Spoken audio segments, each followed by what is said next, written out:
Dahil din sa hagupit ng Super Typhoon Yolanda, nagkawatak-watak ang ilang pamilya.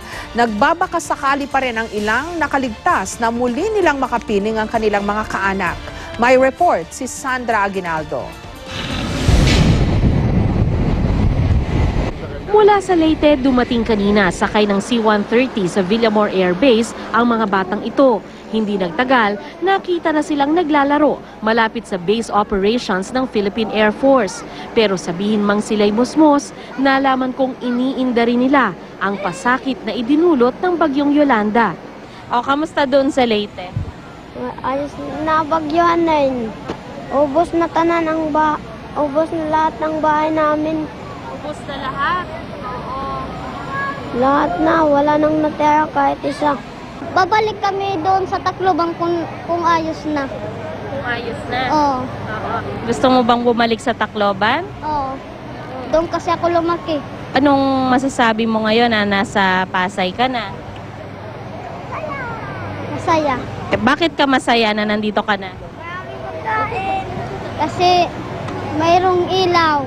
May ilaw, ano Tsaka mayroong nanggagamot. Gamot, ano pa? Pagkain.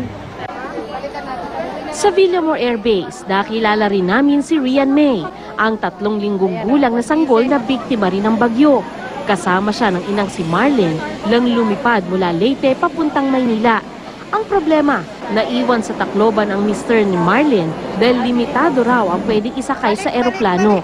Mahirap kasi anong magpapaan sa anak ko. Pero sabi ng asawa ko, babalik daw siya, susunod siya sa amin.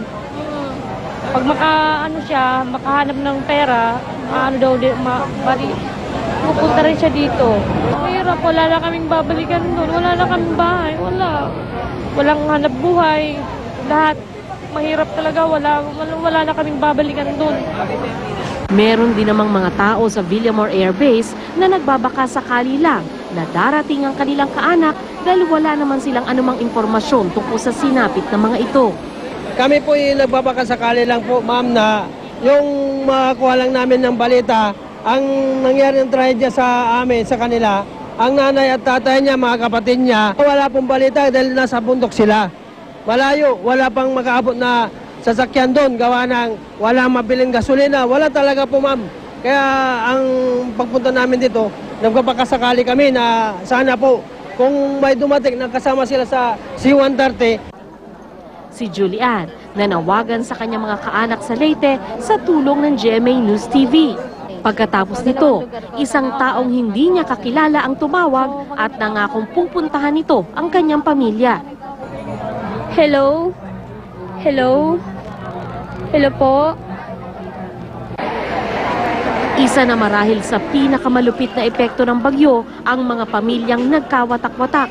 Pero dahil sa pagpapahalaga ng mga Pilipino sa kanilang pamilya, nananatiling buhay ang pag-asang isang araw muli silang magsasama-sama. Sandra Aguinaldo, GMA News.